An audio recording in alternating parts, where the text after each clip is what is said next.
The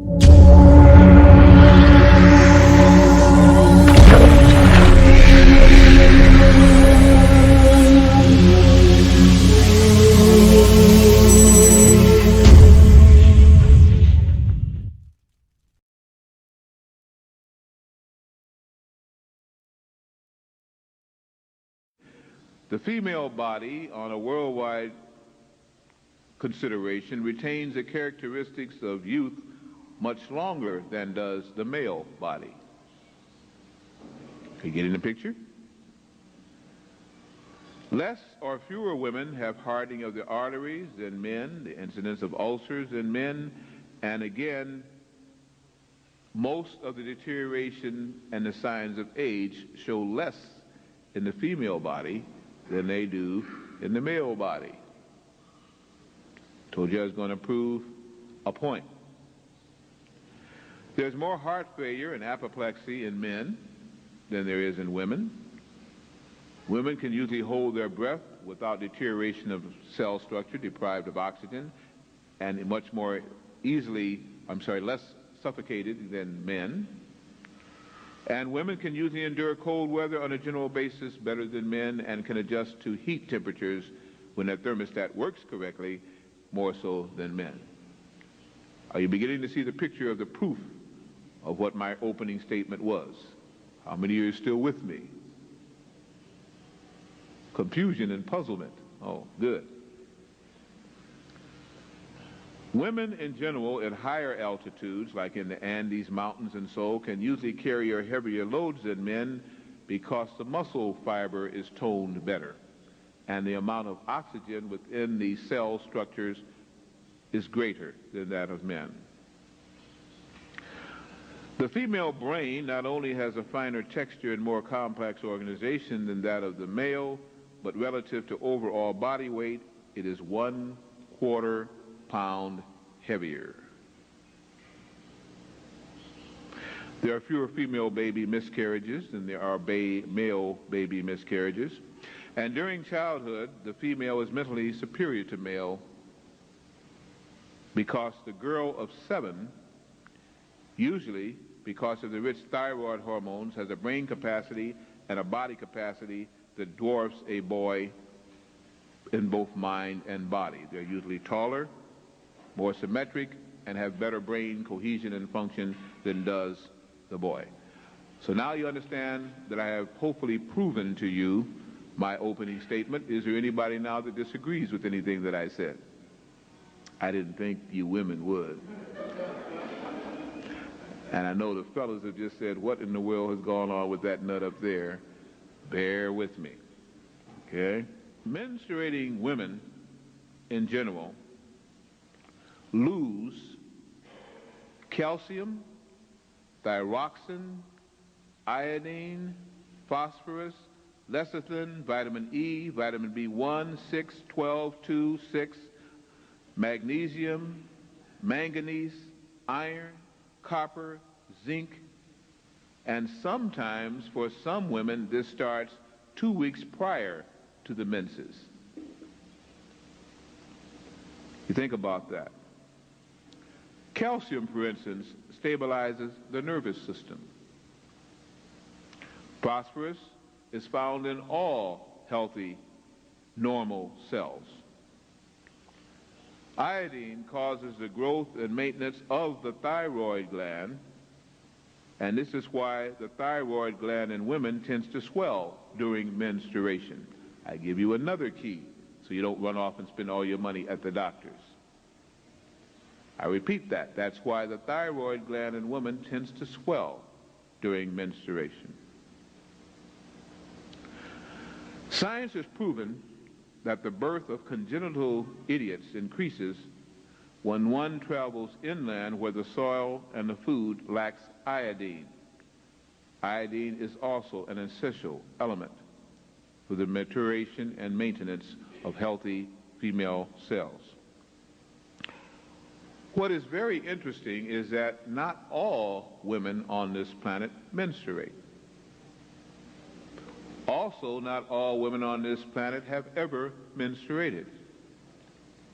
But all women think that all women do. Let me also spend a little time with that concept. Most Hindu women do not and definitely did not menstruate. One of the last famous Hindu women to achieve prominence on a world stage was Indira Gandhi, who, until she started doing certain things and making certain practices as she toured the world, readily admitted she had not suffered a menstrual period until she began to do these things. Had she but followed her religious undertakings, maybe it never would have started. Most ancient African or Kemetic women did not menstruate. Not Belkis, not Apatia, not any of the so-called queens of Africa seemingly did once they began to have knowledge of self. The Oracle of the Delphi, according to the Greeks, were a group of women who pontificated and led Greece through its heyday. It was not led by the warrior men. They did the fighting. The thinking was done by the oracles, and many of the oracles were females. They are said that the oracles did not menstruate. We hear a lot of talk about the Amazon women, the Teutonic women, the female Gauls, the West African Watetas, the East African Bossamans, the Andambis of the Congo. Most of these oceanic women and most of these Kemetic women did not menstruate. These women were the strong women of our history. And in many cases, they could grow to be 7 and 8 feet tall. That's why amongst the Watusi and the Watusi women, when they told you of their diets and things that used to be different, they have some of the most tall, or the tallest women and persons, in fact, on earth itself. The Old Testament said, and the ancient Hebrews said, that menstruation was unclean, and that a woman should be confined until cleansed of her issue.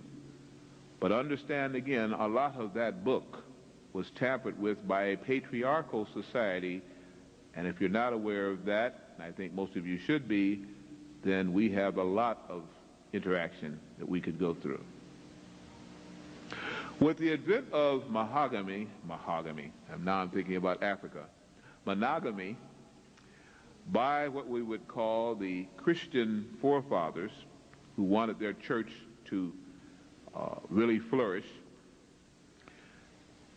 came the taught, learned sensation that menstruation was correct, menstruation was necessary, and was the woman's paying for her sins for having made Adam eat the apple, and now must also bear her child in pain and affliction. And many of you bought that, didn't you? I state to you that menstruation is not a cleansing process.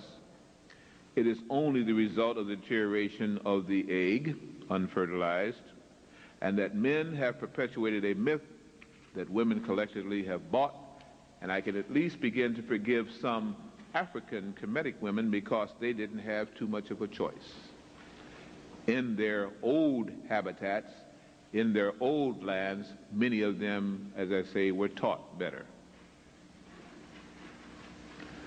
I'm going to now talk to you as adults, if I already haven't, and I hope again you will accept these things with an adult mind, and then on the Q&A, talk to me, question me if you will. The whites is a street slang for a term called leukorrhea. It is an issue, a secretion from the vaginal area which women sometimes suffer from. If the womb becomes catarrhal, has mucus, has a cold, the whites is one of the results. The inflammation of the uterine lining produces, in many cases, menstruation, and many things can cause that, as we shall talk about. The fluids lost in leukorrhea, or colloquial on the street, the whites, are important, vital substances. lipoids, alkaline lactates, natural sodium, potassium, calcium, plus brain and nerve foods in the form of lecithin. In fact, the mucous corpuscles present in leukorrhea are presently hemoglobin capable. What do I mean by that? It means that they are capable of forming human blood-carrying, oxygenating corpuscles.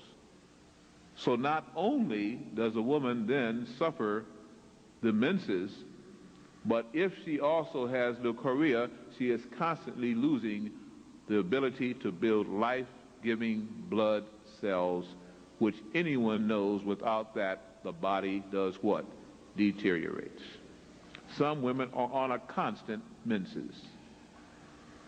And then you wonder why some women are very irritable, very agitative, anemic.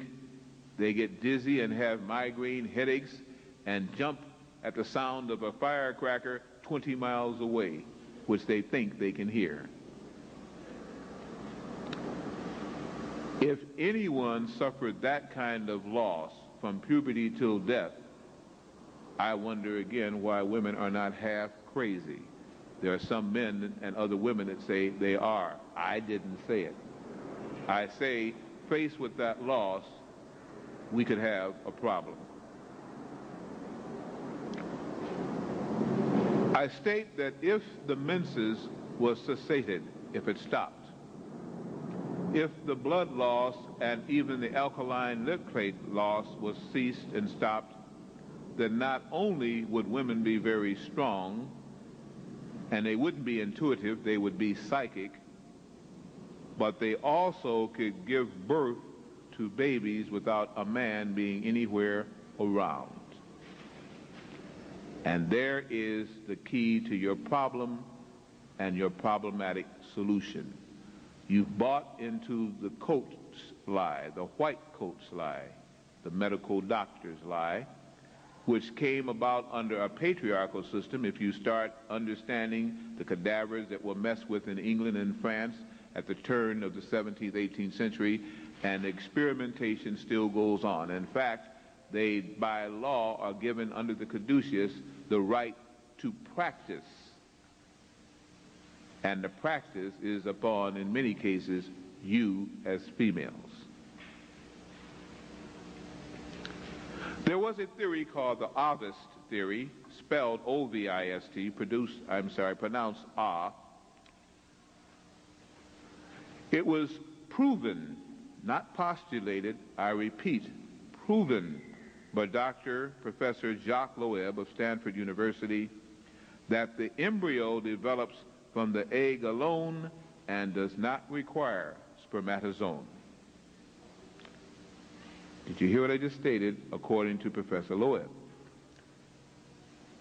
you can make a developing embryo to become mitigated and go into first, second, and third trimesters of birth without the need of the male sperm, under certain circumstances. The prevailing medical theory is one of epigenesis, and it says, again, that you must have the union of sperm and egg in order to produce and in order to get pregnant. Maybe. To start this and give it practicality, we have to go back to a basic concept that some people still are not sure about. I state that women had to have been created before men, or formed before man, because you cannot get a man from a man, you cannot get a woman from a man, but you can get a man from a woman, and you can get a woman from a woman, and think about that. Any problem with that statement, that compound complex sentence? I don't have one. This is what the old church, the Church of England, and under King Constantine and the Bishop Eusebius, the Church of Rome, had to get rid of and had to change. The last honesty amongst Caucasian principalities dealing with Christianity, and especially Catholicism, came with the onset of the Greeks, who broke away into the Greek Orthodox Church because they got tired of the lies that were being formed and wanted to continue with some semblance of truth from the Greek society. The last time when the Caucasians told truth.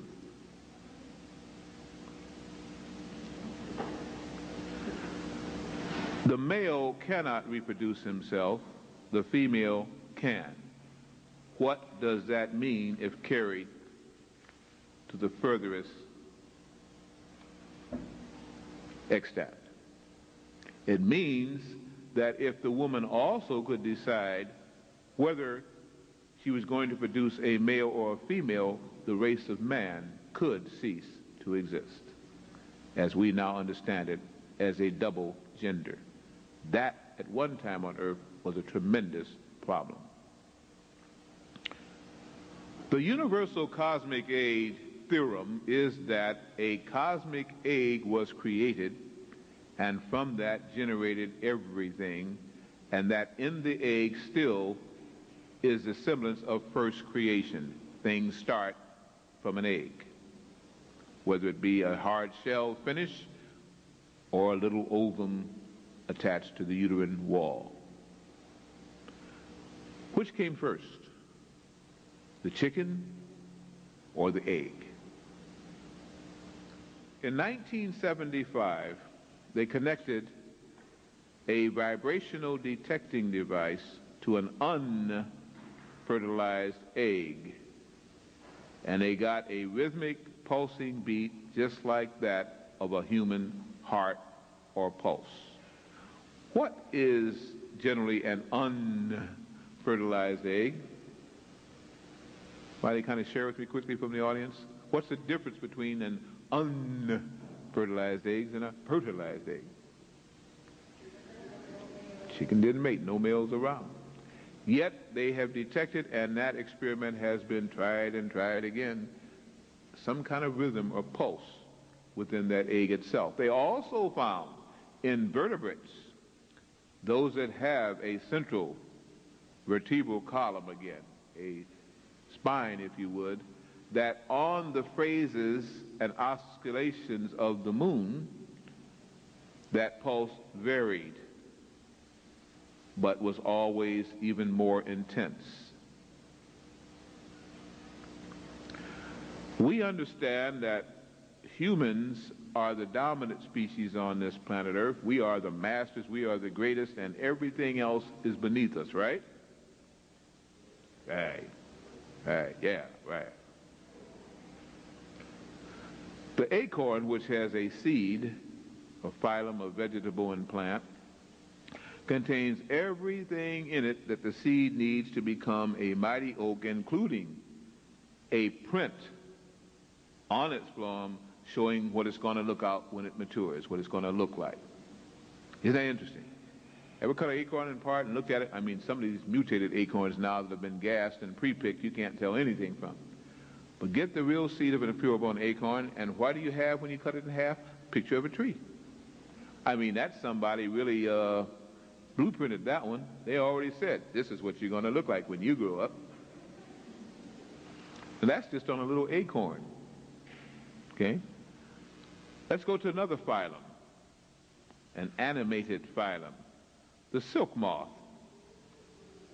The silk moth reproduces and never mates. Reproduces without a mate. The lowly aphid reproduces without a mate. And as the ancient Egyptians tried to point out, the scarabus beetle reproduces without a mate and can shed its skin and goes along every 7 years quite well. It dies when it does mate. And if you remember, on the Ankh and the scarabus, you found in your Valley of the Kings, and you found again amongst the pyramid and on the Sphinx itself, that sacred symbol of the scarabus. They were trying to convey something. Most of us have forgotten or never knew what they were trying to convey. Dr. Edward Bischoff MD, started this modern theory of epigenesis in 1854. I want you to jot down that date because people think this has been going along for a long time. It has not. That's close to the turn of the century. Dr. Edward Bischoff started the theory and the story of epigenesis in 1854. That is, that the zygote and the uterine development by union of sperm and egg was the way that humans get started. The first trimester after fetal conception. Before Bischoff's theory became accepted, and understand, it was presented on a paper as a theory, not an accepted fact. Later on, males and those who study under males have made it a fact that this is the way pregnancy starts. For centuries, people before that had believed in the theory of parthenogenesis. I repeat, parthenogenesis, and they even created under Grecian society, which had adopted and stole from the ancient Nubian society, the Parthenon. The idea for the Parthenon was not Greek. The idea that a temple toward bringing in gods was already being utilized on earth, and parthenogenesis, or virgin birth, was acceptable and was your immaculate, wonderful way. All of your ancient gods, so-called, or avatars or presentors, were said to have been of what? Virgin birth. Now we laugh at that. We lose so much in the vaginal uterine tract conceptory and bringing to term trimesters that there must be a better way. We have just forgotten that there was another way. In the year 1955, 4 prominent British doctors of medicine, and I like to use this amongst college students because when you say British doctors of medicine, then it makes it okay. Dr. Stanley Balfour Lynn, Dr. Bernard Camber, Dr. David Wine Williams, and Dr. A.E. Morant all studied some 10 classical cases of virgin births and agreed that all 10 of them were real, that in some way parthenogenesis, bringing to birth without the union of sperm and egg, had occurred in all 10 of those cases, barring nothing. The most famous or classical case of virgin birth was by Mrs. Emma Marie Jones, a German woman who during the height of the war, World War II, 1944, had been locked in her castle, a big estate, because it had been bombed, and everybody thought that everybody inside had been killed. And so for 17 months she stayed in there. She was not pregnant when she went in. When she came out, she was 9 months pregnant. There had been no men in there. There is another theory, the Ovist theory. The Ovist theory, pronounced Ovist, again, was named after the Roman poet and writer, again, of love-making and metaphors and so, Publius Ovidius Naso. By the way, I use him because he was a black man. Don't misunderstand. You cannot go to a so-called race of people and state whether or not, if they came from a certain country, they were black or white. All Romans were not white. In fact, most Italians now are mixed bloods. This theory was proven by Imhotep.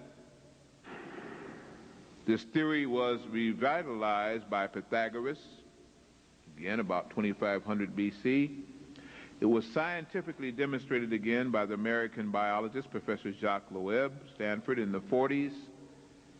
And utilizing artificial parthenogenesis in biological labs, this doctor once again proved the old Ovist theory was true, that the embryo develops from the egg alone and does not necessarily require spermatozoon, and that is the correct way.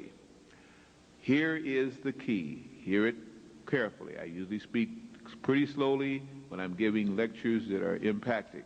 Please hear what I'm saying and not what I didn't say.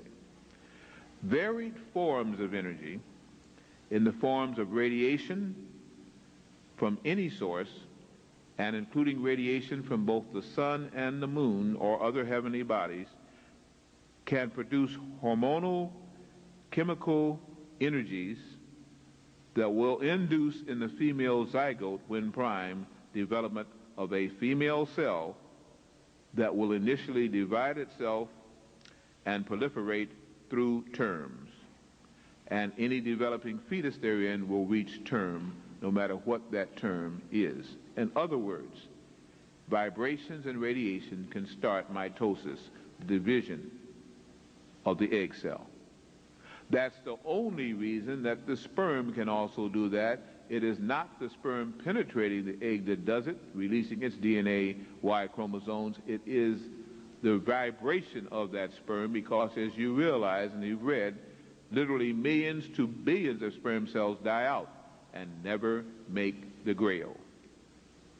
What they do is to simply die out because their mobility, their energy level, their vibrational rate is not strong enough to excite the ovum or the egg. The one that does make it, after that, everything is over. Look how many it takes to do one act. Consequently, it is understood that it is the vibrational rate, the amount of energy or radiation that causes that, and the sperm cell is only one possible conductor of such energy. When we start thinking and talking like that, we have to begin to say, well, if that is the case, what is the reason now while many women do not get pregnant until they have a man, if you're talking about something that is so preponderous and so wonderful, Dr. Blair? I state you have to begin to go back into one of the true histories of our planet, and this is where you begin to run into the problems, the challenges, and I love the challenge. At the beginning of this phase, let me explain that hermaphrodites are dual-sexed. Anybody who's hermaphroditic or hermaphrodite has both sexes. Androgynous means a male and a female part on the same plant. So what would happen under androgynous takings in the plant kingdom happens in the hermaphroditic undertakings in the animal kingdom, and that has been referred to as parthenogenesis. Are you still with me? All right. High alkaline diets, enzymes, fresh juices, plenty of chlorophyll, oxygen-containing foods, along with deep breathing and exercises, shortens the menstrual cycle. Did you hear what I just stated to you? High alkaline diets, freshly squeezed and freshly run fruit and vegetable juices containing enzymes and life force, heavy chlorophyll containing products. Chlorophyll allows you to do as the plants do to some extent, become photosynthetic. You can change light into usable energy and energy into usable light. High chlorophyll containing diets, plenty of exercise, plenty of deep breathing reduces the menstrual cycle. A lack of the exercise, a lack of life-giving foods and meat diets produces the menstrual cycle and reverts you back to the lower vibration of the animal for the human that you are, the animal person. Most athletic women find a wonderful, horrible thing that happens to them. Boy, Blair, you can't get your stuff straight. Wonderful, horrible. What a way to put adjectives together. The wonderful thing is that they find that they don't suffer through the monthly menses, and they may even skip months and even have at the most a 30-hour menses. The horrible thing is they think they're pregnant or worse. That's a wonderful, horrible sensation. Women then, of course, as they have before, then go to the doctors to get straight. And they do. The poor, ignorant mother, please mothers, don't get angry with me, let me finish, not knowing any better, suffers greatly with her daughter.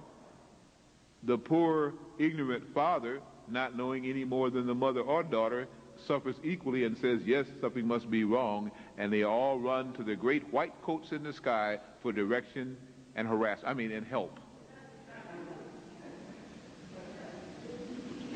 Please bring it on. Please, my daughter has not suffered, gone through a menses yet as I have. Make her go through it so I can be proud of her and know that she is healthy. And a guy said, yeah, that's right. They know what they're talking about. And neither of them do. And in many cases, neither does the medical doctor under the oath of Hippocrates that they suffer through too. So ignorance leads ignorance, and the blind lead the blind, and they induce the menses by ways that would turn your stomach. Or maybe you've heard of some of the ways that the present medical allopathic practitioners induce the menses in young girls who have not had a cycle, because they know if they have not had a cycle, that girl is sick, and they want to make her well. By barbaric methodologies, do you want me to spell it out, or can you imagine? Those prone lie-down tables which women help themselves strap into have induced more trauma that some women never get over, but usually on a 6-month basis they go for more. Not only sulfur and drugs that are caustic to epidermal tissue are administered internally to a woman, but solutions and devices are inserted that can even tear up the womb in the best practitioner who has loving tenderness on his or her mind. Some women never recover from that, and yes, it will bring on some kind of hemorrhaging, I guarantee you. The old ways, the folk ways, the dumb ways, using herbals to do anything you wanted to and magnets to do anything you wanted to, would be too simple, too simplistic for the modern practitioners of medicine, so they make it a dual thing. You have to usually come back twice a month for 6 months, and they get rich off of your suffering, and then you experience the final crustacea, the final wonderful thing. You have a menses. Isn't that wonderful? That's because, in ignorance, woman thinks that that is the only way she can be healthy, and the absence of which means ill health or pregnancy. Oh, how we have suffered through ignorance. Original female, when she wanted to bring forth birth, simply agitated the elements under her direction, under her matrix, and begin to form self. First of all, as living beings, and this is the ancient legend when people were not born through eggs, and then later on, as she mated again with animals, had to go through the animal methodology of producing through living birth and through, again, excretion and term. All original zygotes are female when formed. I repeat, all original zygotes are female when formed. They later change. Usually after 6 to 8 weeks, the male fetus starts to secrete testosterone, otherwise it would remain a female. All males start off life as a female in the womb, presently in this moon cycle. Hear this now, it's going to start getting worse with each sentence. Bear with me. Sometimes a small quantity of testosterone is secreted just enough to make testes form on the developing embryo, but not enough to utilize proper brain chemistry and pituitary gland balance, and indigenous homosexuality is produced. What did he say? What did he say? You don't want me to repeat that? I know you don't want to hear that again. Yeah, you do. I knew it. Just gluttons for punishment, aren't you? Just like going to the MDs, some of them. Sometimes a small quantity of testosterone is secreted just enough to make testes form on the developing embryo, but not enough to utilize proper brain chemistry and pituitary gland balance, and indigenous homosexuality is produced. Gets worse. Birthmarks are the mental impregnation and decreased ability of woman to still mark and control the fleshly vibratory cell states within her body. In other words, if you are frightened by something, usually in your second or third trimester, if you crave something, usually in the last of your first, second, and third trimester, if you are any way involved with something that stays on your mind, you mark your child or fetus with that thought. Now, before you laugh at that, how many of you have craved the strawberries, which shows a lack of calcium and phosphorus and a need for iodine, and then you have a strawberry patch on the baby, usually on the left side of a boy, the right side of a girl. The boy is usually carried higher, and the girl is usually carried lower, and so on and so forth again. Just reverse that, because the boy's head is bigger, usually lower for the boy, higher for the girl. And the child is usually marked left or right, depending on its sex, with your thought. You're scared by a mouse, or you're frightened, or you think about, if a mouse ever ran across, I'd probably faint. Here's a little mouse marked on your child there. It begins to break up as the cells expand, but you can see it distinctly at birth. Or you have these cravings. That shows at one time you could mentally control fleshly cells, especially within your matrix and sphere, and now you don't know how to any longer, so it kicks in, but you don't control it. That is mind power, now at its most deficient. At one time it was at its most proficient. Dermoid cysts are the undeveloped cells starting the first trimester of fetal development, and microscopic examination will verify that fact. You are budding outside of the womb. Most cysts are mutating cells that do not follow a pattern. Dermoid cyst is a birth in the cavity, what they call the operoom, that does not have a womb, and usually results in a huge cyst that must be removed. Teeth, hair, and cell structure can be readily seen on a dermoid cyst.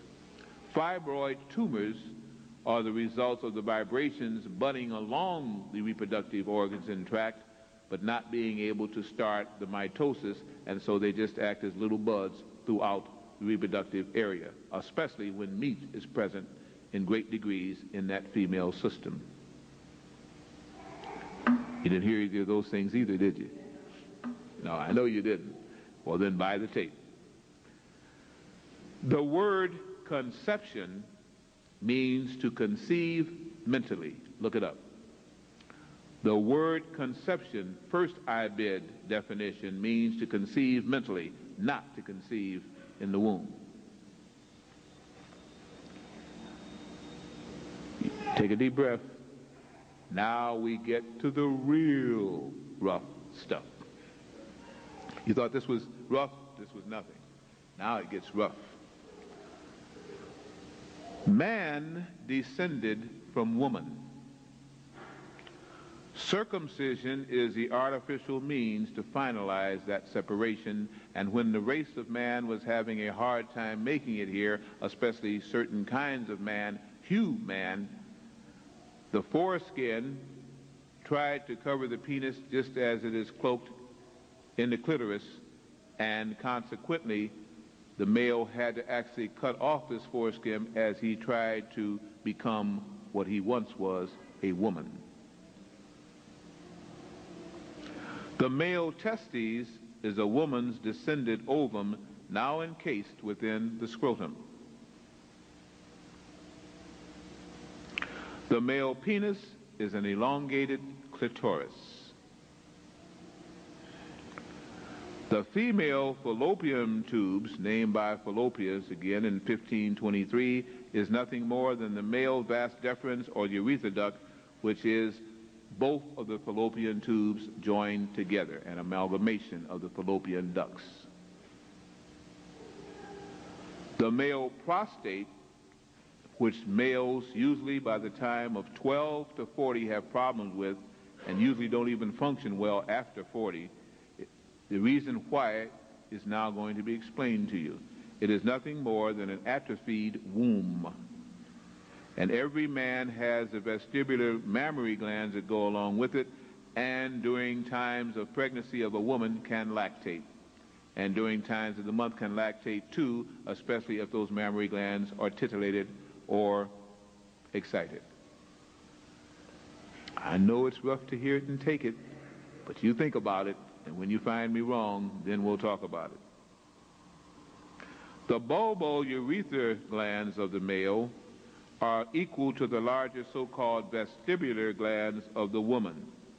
It simply means that amongst the male gland reproductive is a gland called the orchic.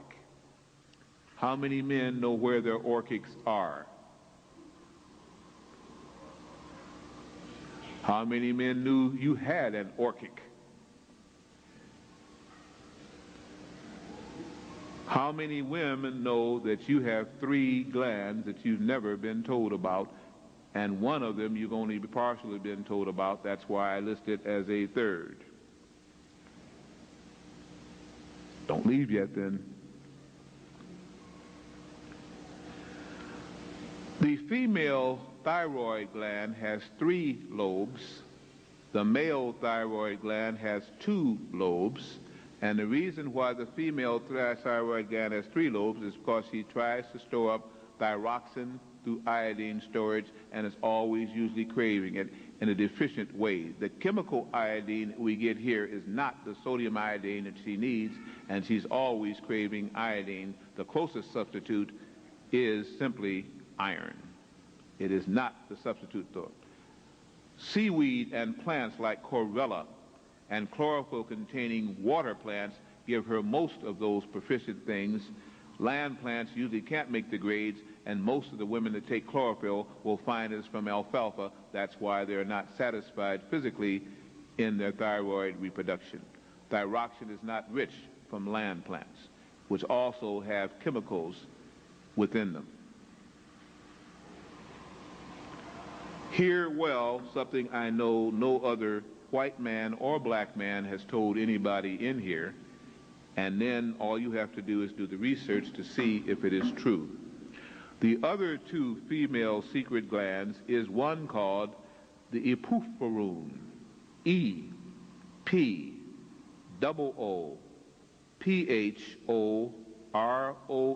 the epiphoron. In good physiological guides and studies of physiognomy, it is between the ovary and the uterus in what is called the mesosphinx. Yes, M-E-S-O-S-A-P-I-N-X, the mesosphinx. You can look it up in your physiological text, or just go to a med store near a pre-med college, and you don't even have to take it out. Just glance through, look it up, write it down. You can leave the book there. Within the epiphoron in the mesosphinx is something called the parophoron. P-A-R-O-O-P-H-O-R-O-N,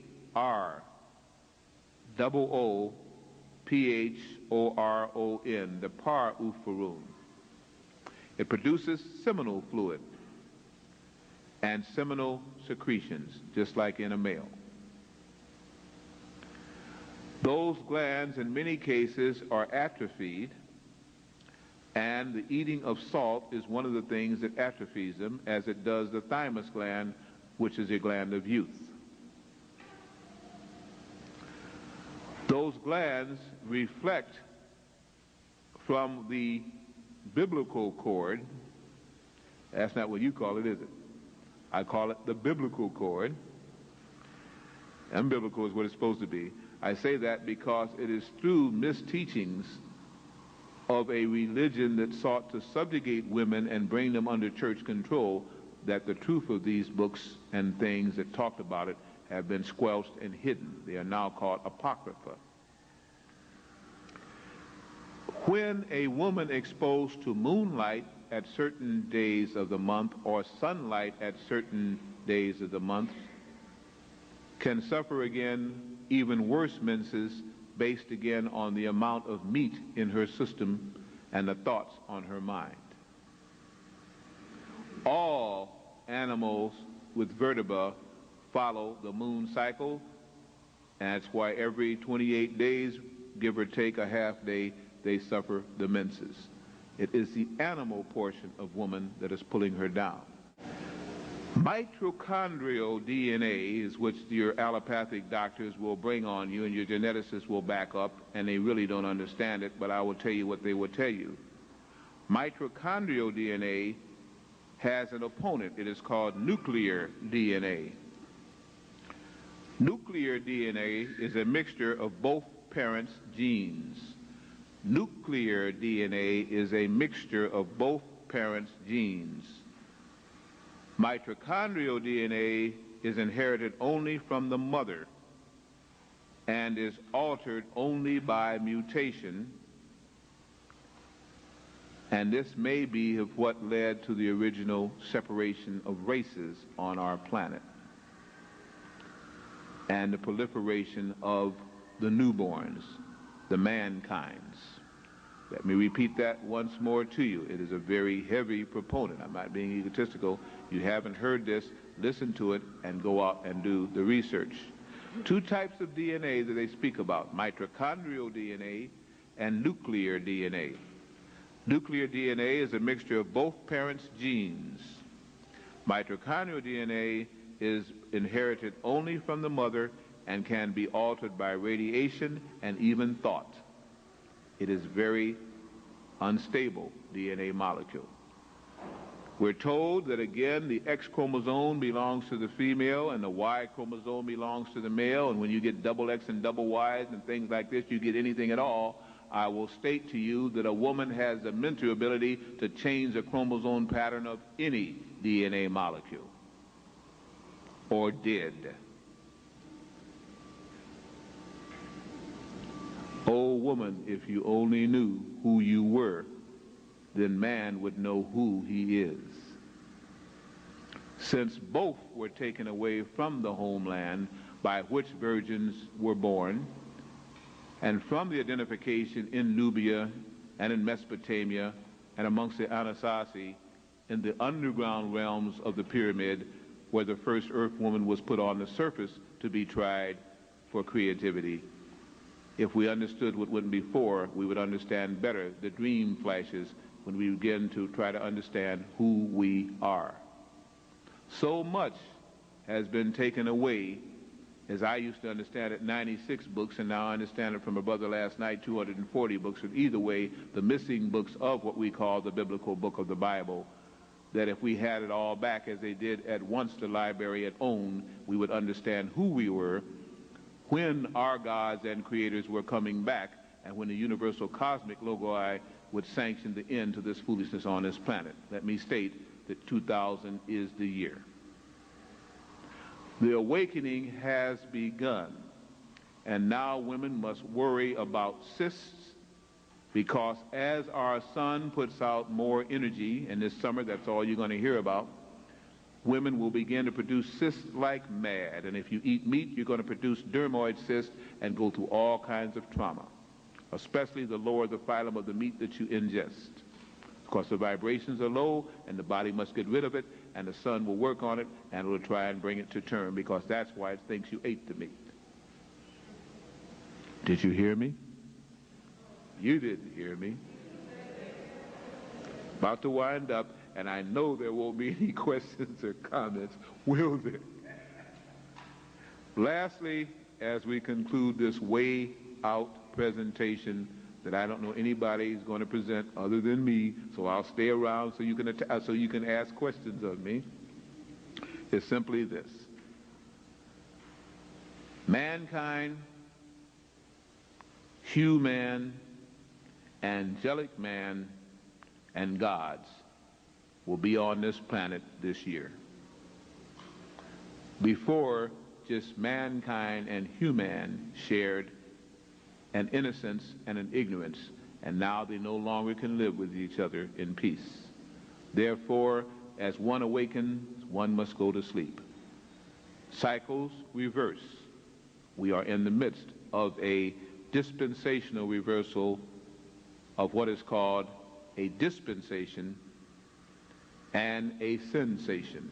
We're leaving the sensory vibrations of the third plane and are going into the fourth dimension once again. Those that change will find the menses will begin to cease, so don't go running to the doctor to stab you, please, and pay him for doing so. But understand that a change in frequency is your blessing, and one of the curses will be that they will not get the money from you by selling all the devices on a monthly basis to supposedly the 5 billion people on our planet that are females. Understand also that if you work with your mother-father image, which is your natural heritage, as the angels that you're supposed to be, many other things will begin to heal themselves if you just go natural, meaning natural herbals. Instead of drills and scalpels, magnets and crystals. Instead of all of the drugs, the vitamins and natural herbals and the trees and the barks. And it's very interesting, if you're keeping your lawns in the summertime now, you have the hardest time trying to stop those daggone weeds from coming up again, and you will spend half of your monthly income either on your mortgage payments, your rent, or keeping your lawns pretty. Those of you who are fortunate enough to even have lawns. Well, you won't have them long anyway because the weeds are coming back. One of the signs of the time is when weeds begin to grow, man is going to suffer because the weeds are your medicine fools. Pick them now, dry them out, get the seeds, and live. It won't cost you a cent. Don't throw them away. When they throw them away, pick them up and don't let them put the dioxides and dioxazines and everything else into them. Get them now while God is blessing you. The manna is coming and you are burning it up and throwing it away. It's for free. Study your basic herbal guides. You'll see them growing in the streets. The Creator has not forgot you, neither has Jehovah. Understand who you are and pick them and store them now so you may live, and at least the women will not have to go through menses in the time of trials. The radiation that the sunflower carries will help you to develop a higher consciousness if you don't let it become poison by going through the wicked master's cultivation system and being resold to you. Grow your own. Understand again that as you develop the higher consciousness, the new life forms born to you will be the gods returning in a form that they will transform the earth. That's why these precious young are being fought over, but not by the nuclear Negroid family, but by the Caucasoid state. And you're giving your children up to the state right and left, not understanding you're giving away your gods.